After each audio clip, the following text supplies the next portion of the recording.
आप देख रहे हैं डे एंड नाइट न्यूज, निष्पक्ष और निडर।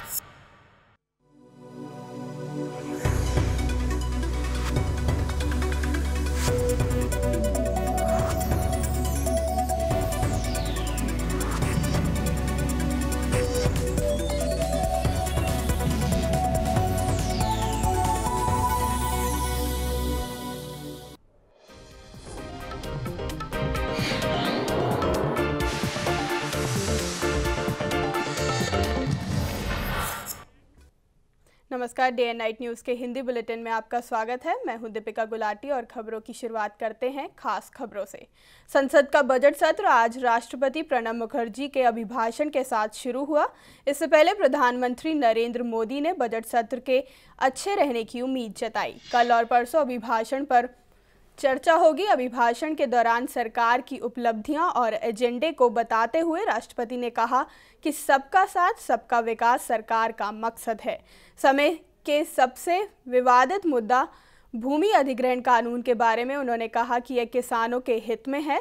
संसद के पिछले सत्र में बेतुके मुद्दे पर समय गंवा चुकी नरेंद्र मोदी सरकार इस दफा बजट सत्र में फूंक फूंक कर कदम रख रही है। प्रधानमंत्री नरेंद्र मोदी सांप्रदायिकता के खिलाफ सख्त बयान देकर पहले ही इस मुद्दे को भोतरा कर चुके हैं। यह एक ऐसा मुद्दा है जिस पर विपक्ष आसानी से भाजपा के खिलाफ लामबंद हो जाता है। भाजपा ने बेतुके बयानों पर भी अपने नेताओं को कस रखा है।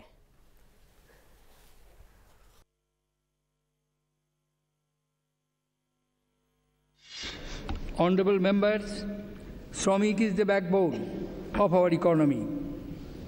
My government believes in Shram Eva Jayati and has taken several labor welfare measures. Apprentice Protsahan Yojana has been launched to promote apprentice in micro, small and medium enterprises in manufacturing sector. EPF subscriptions have been made portable, benefiting casual workers in the unorganized sector. Under the Employees Provident Fund Act, the statutory wage ceiling and the minimum pension have been enhanced to rupees 15,000 and rupees 1,000 respectively.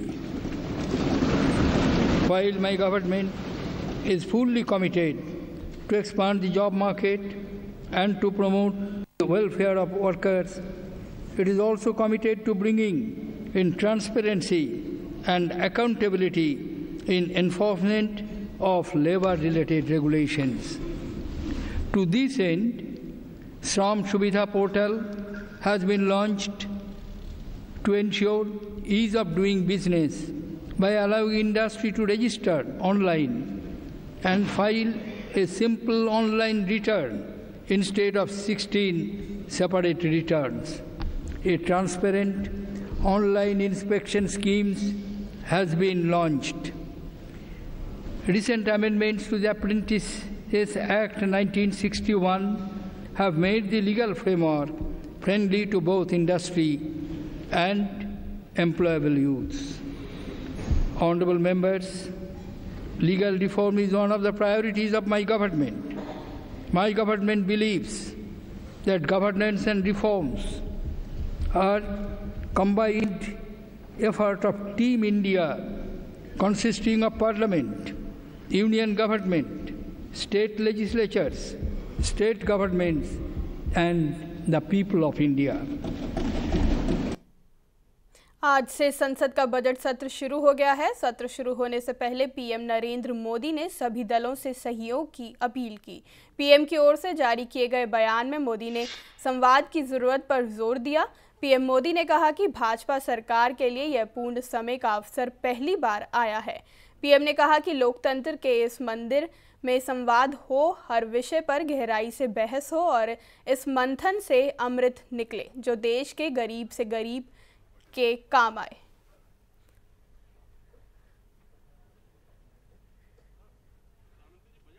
आज संसद के budget सत्र का आरंभ हो रहा है। हमारी सरकार के लिए ये पूर्ण समय का अवसर पहली बार आया है। लोकतंत्र में, लोकतंत्र के इस मंदिर में संवाद हो, हर विषय पर गहराई से बहस हो और इस मंथन से अमृत निकले जो देश के गरीब से गरीब काम आए। इस संकल्प के साथ ये बजट सत्र का आरंभ हो रहा है। वहीं इस सत्र के काफी हंगामेदार रहने की उम्मीद है, क्योंकि केंद्र सरकार के लिए अध्यादेशों के स्थान पर 6 विधायकों को पास कराना आसान नहीं होगा। सबसे बड़ा पेंच भूमि अधिग्रहण कानून को लेकर फंसा है, जिसके खिलाफ विपक्ष ने मोर्चाबंदी कर रखी है। मोदी सरकार के पहले बजट सत्र को हंगामेदार बनाने के लिए विपक्ष ने पूरी तैयारी कर ली है। सरकार ने भले ही आम सहमति बनाने के लिए एक दिन पहले सर्वदलीय बैठक बुलाई, लेकिन कई विपक्षी दलों ने अध्यादेश राज के खिलाफ पहले ही मोर्चा खोल दिया है। 3 महीने तक चलने वाले इस सत्र के दौरान मोदी सरकार अपना पहला पूर्ण बजट पेश करेगी। सरकार ने जहां विपक्षी नेताओं के साथ चर्चा की है, लेकिन ऐसा कोई संकेत नहीं मिला है कि विपक्ष ने कोई राहत दी हो। खासकर भूमि कानून में बदलाव के खिलाफ विपक्ष के तीखे तेवर सरकार को मुश्किल में डाल सकते हैं।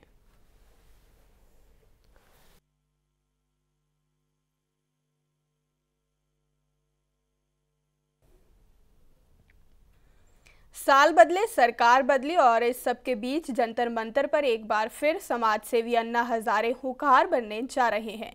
नरेंद्र मोदी सरकार द्वारा भूमि अधिग्रहण कानून में किए गए संशोधन के खिलाफ अन्ना हजारे आज हजारों किसानों की मौजूदगी में उनके हक के लिए आवाज बुलंद करेंगे।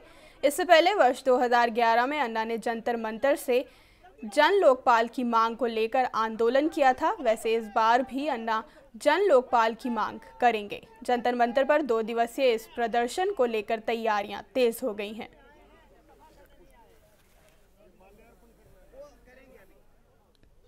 वो कॉरपोरेट्स के पक्ष में है, पर कुछ कॉरपोरेट्स के पक्ष में अधिक है। अब सरकार पूरी कोशिश कर रही है कि लोग न आए, लेकिन आएंगे लोग। अलग अलग पार्टियों से जुड़े हुए मंचों के लोग भी आएंगे, पर पार्टियां रिप्रेजेंट नहीं करेंगे। Say, as far as the support is concerned, the party will take the decision. But naturally, this is the case. I can say that Anna Hazare is supporting our act because this act has enacted earlier, and we expressed our reservation for this. Therefore, it is a good thing that Anna Hazare is also taking the same cause, and our party, when we are against the present ordinance, definitely we'll all go together and we'll also muster the strength those who are against this ordinance. देश में swine flu से 38 और लोगों की मौत हो गई है, जिससे इस रोग से मरने वालों की संख्या 800 पार कर गई है और इससे प्रभावित लोगों का आंकड़ा 13,000 तक पहुंच चुका है। स्वास्थ्य मंत्रालय के आंकड़ों के मुताबिक इस बीमारी से मरने वालों की संख्या 812 हो गई है, जबकि देश भर में 13,668 लोग H1N1 विषाणु से पीड़ित हैं। स्वास्थ्य मंत्रालय के अधिकारियों ने कल कहा कि 20 फरवरी तक उपलब्ध आंकड़ों के मुताबिक स्वाइन फ्लू से पीड़ित लोगों की संख्या 12,963 रही, जबकि संक्रमण से मरने वालों की संख्या 774 थी। स्वास्थ्य विभाग के एक वरिष्ठ अधिकारी ने बताया कि कल की तुलना में नए मामलों की संख्या में कमी आई है। चिकित्सा एवं स्वास्थ्य निदेशालय के एक अधिकारी के मुताबिक राजस्थान में स्वाइन फ्लू से 7 और लोगों की मौत हो गई है। जिन 4,318 रोगियों को H1N1 विषाणु के लिए पॉजिटिव पाया गया था, उनमें से 212 की 1 जनवरी के बाद से मौत हो चुकी है।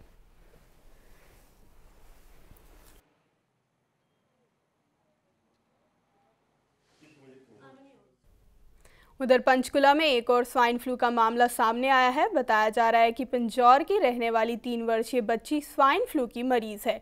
पीड़ित बच्ची के पिता श्रीकांत ने बताया कि पहले पंचकुला के एक निजी अस्पताल में उसे दाखिल करवाया गया था, जहां उन्होंने इसके सैंपल ले ठीक बताकर उसे छुट्टी दे दी थी, पर जब इसे पंचकुले के जनरल अस्पताल में दिखाया गया तो स्वाइन फ्लू की पुष्टि हुई है। आपको बता दें कि पंचकुला में अब तक स्वाइन फ्लू के 8 मामले सामने आ चुके हैं।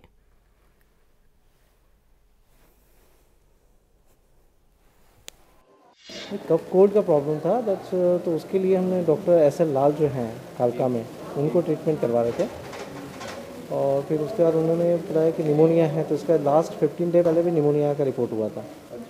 तो फिर उन्होंने बोला कि आप इसको कहीं और दिखा दीजिए, इसको कंसल्टेंट लेंगे। तो फिर हमने अल्केमिस्ट में दिखाया उसको। अल्केमिस्ट में उसका नेबुलाइजेशन हुआ, कुछ ड्रग्स जो भी दिए उन्होंने, उसके बाद वो नॉर्मल हो गई थी।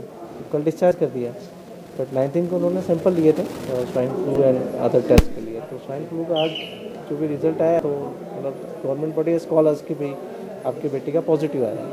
उसके बाद हम यहाँ लेके आए। चंडीगढ़ में हरियाणा व पंजाब के पूर्व महाधिवक्ता की पुस्तक रिलीज करने पहुंचे हरियाणा के पूर्व मुख्यमंत्री भूपेंद्र सिंह हुड्डा ने प्रदेश सरकार पर निशाना साधा। हुड्डा ने प्रदेश की खट्टर सरकार पर भूमि अधिग्रहण और स्वामीनाथन की रिपोर्ट लागू करने पर प्रदेश की जनता को गुमराह करने का आरोप लगाया है। उन्होंने कहा कि प्रदेश का हर वर्ग, किसान, मजदूर और दलित सरकार से दुखी है। हुड्डा ने कहा कि 2 दिन पहले केंद्र सरकार ने सुप्रीम कोर्ट में शपथ पत्र दाखिल कर घोषणा पत्र के वादों को पूरा न करने में असमर्थता जताई है। हुड्डा ने सरकार को नसीहत देते हुए कहा कि भाषण नहीं, सरकार काम करके दिखाए।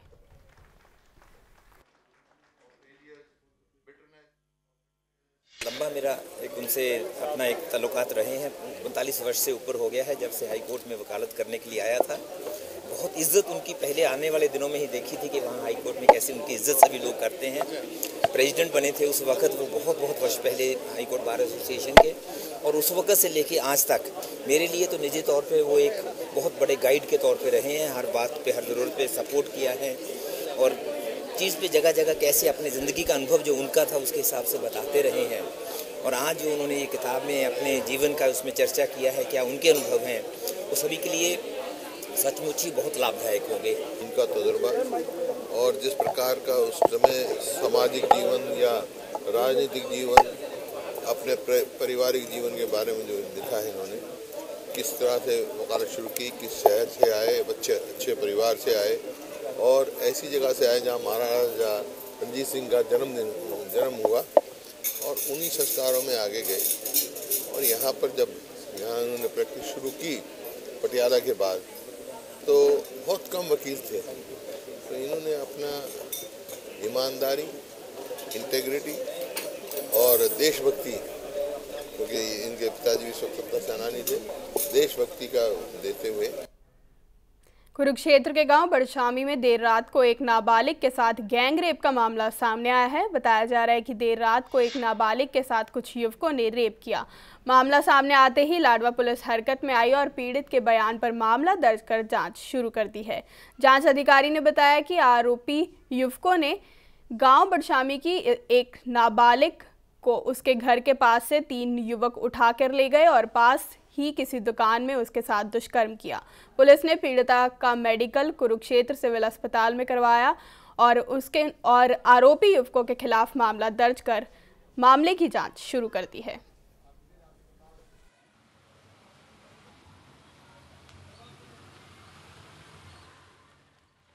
शामी गांव का मामला है। 14 साल की लड़की है। इसके साथ कल रात को 7 बजे घर के आगे से ले गए 3 लड़के इसको।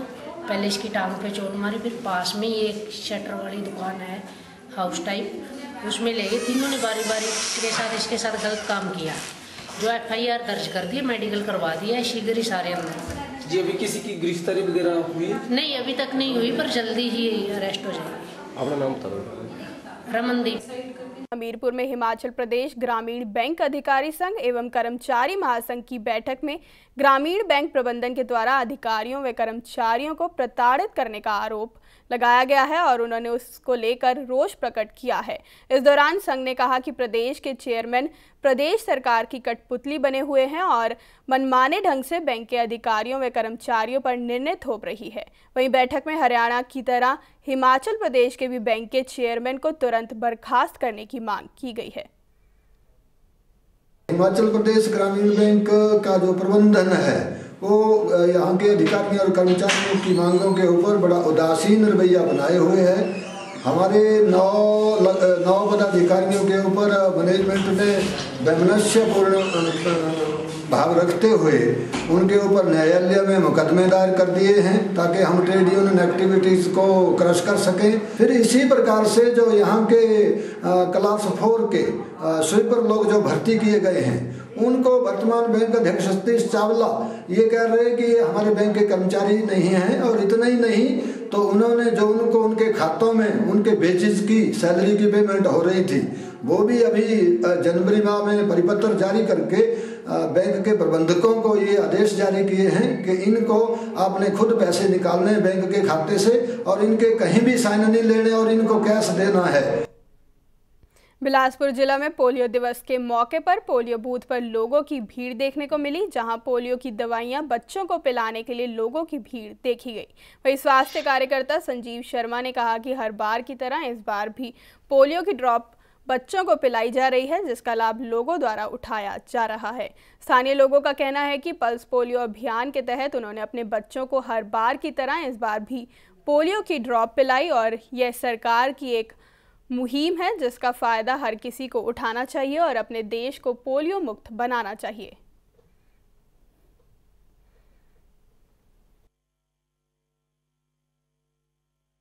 22 फरवरी के दिन ये पल्स पोलियो का दूसरा राउंड हो रहा है सारे देश में, तो इसके तहत आज ये दिलक बूथ पे दवाई पिलाई जा रही है। तो इसमें जो बच्चे 5 साल तक से छोटे बच्चों को हम दवाई दे रहे हैं। बहुत अच्छा अभियान है। इस अभियान के द्वारा जो है बच्चों को पोलियो से मुक्त उन्मूलन प्रोग्राम चला हुआ है और इसका बहुत ही कामयाब हो रहा है। हम आज बूथ पे बच्चों को पोलियो के ड्रॉप्स पिलाने आए हैं। यहाँ पर अपने बच्चों को पोलियो की दवाई पिलाने आई हूँ।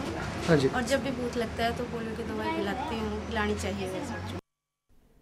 संत निरंकारी मंडल खनेरी ने संत निरंकारी चैरिटेबल ट्रस्ट के निर्देश अनुसार रामपुर के सत्ता रचौली पंचायत ने अभियान चलाया।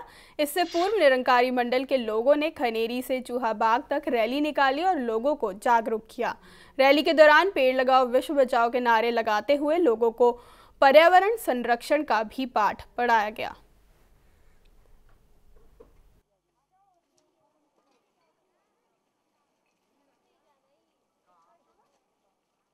हमारे निरंकारी बाबा हरदेव सिंह जी महाराज जी का जन्मदिन के उपलक्ष्य में हमने जो सफाई अभियान चलाया हुआ है, इस बार हमारे को बाबा जी ने नदी नाले और पानी के पास और सार्वजनिक बावड़ियों में हमारे को सफाई के लिए बताया हुआ है।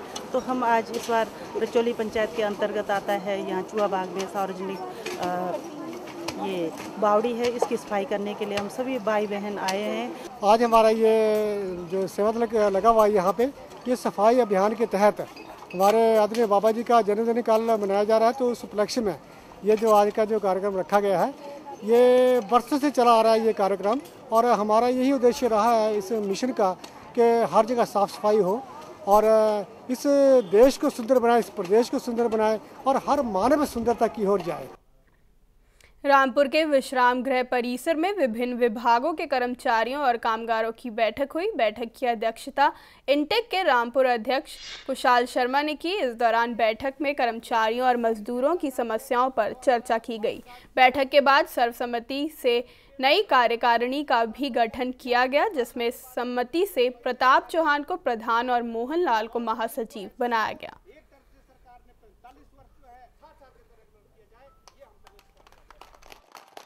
जो हमारा यहाँ पे एक बैठक हुई थी जिसमें IPH PWD फॉरेस्ट हेल्थ और आपका वेटनरी और दूसरे बहुत सारे डिपार्टमेंट से, बागवानी डिपार्टमेंट से यहाँ पे मजदूर साथी आए थे, कर्मचारी आए थे और एक बड़ी जेन्युइन सी जो डिमांड थी हमारी, एक हमारा एक कोर्ट केस हुआ था जिसमें 8 साल से ऊपर के लिए एरियर का प्रावधान की बात थी और वो हमारे इंटेक के जो प्रदेश कानूनी सलाहकार एडवोकेट अश्विनी गुप्ता जी, उनके माध्यम से हम सुप्रीम कोर्ट तक पहुंचे और उसका जो एक सकारात्मक जो निर्णय था वो मजदूरों के पक्ष में आया। हम चाहते हैं कि सरकार, जैसे पूर्व में भी मुख्यमंत्री राजा वीरभद्र सिंह जी ने 10 साल से ऊपर के लिए जो एरियर किसान विकास पत्र के माध्यम से उनको मिले थे, हम चाहते हैं कि 8 साल से ऊपर के एरियर के लिए भी कोई ऐसा विकल्प सामने प्रदेश सरकार लाए। प्रदेश में ही नहीं पूरे देश में विकासखंड नूरपुर अपनी आधुनिकता के लिए प्रथम स्थान पर पहुंच गया है। नूरपुर के सहायक आयुक्त राकेश कुमार प्रजापति ने बताया कि विकासखंड नूरपुर की अपनी वेबसाइट बनाई गई है, जिसके माध्यम से रोजाना के जो कार्य चल रहे होते हैं उनकी जानकारी लोगों तक पहुंचाई जाएगी। प्रजापति ने बताया कि विकासखंड के पूरे कैंपस को वाईफाई से जोड़ा गया है, जिसका लोगों को लाभ मिल सके।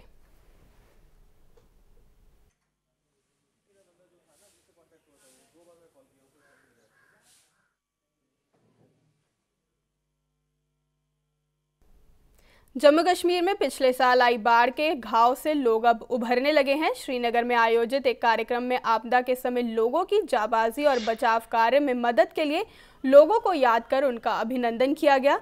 इस कार्यक्रम में प्रशासन, स्वास्थ्य विभाग, सामाजिक सुधार विभाग और अन्य लोगों ने हिस्सा लिया, जिन्हें आपदा के समय की गई सहायता के लिए सम्मानित किया गया। इस दौरान शिकारा समिति को बचाव कार्य में अहम योगदान देने के लिए सम्मानित किया गया।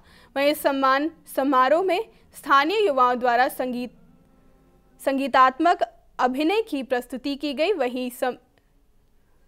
वहीं सम्मानित किए गए लोगों का कहना है कि इस तरह का अभिनंदन लोगों को, खासकर युवाओं को प्रोत्साहित करता है।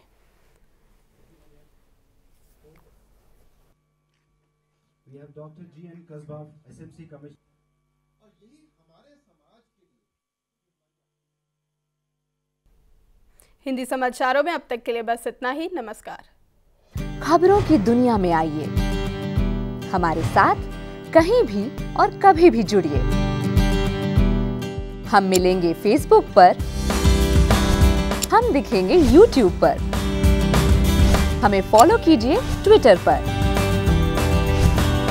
खबरों के साथ बने रहिए रात दिन।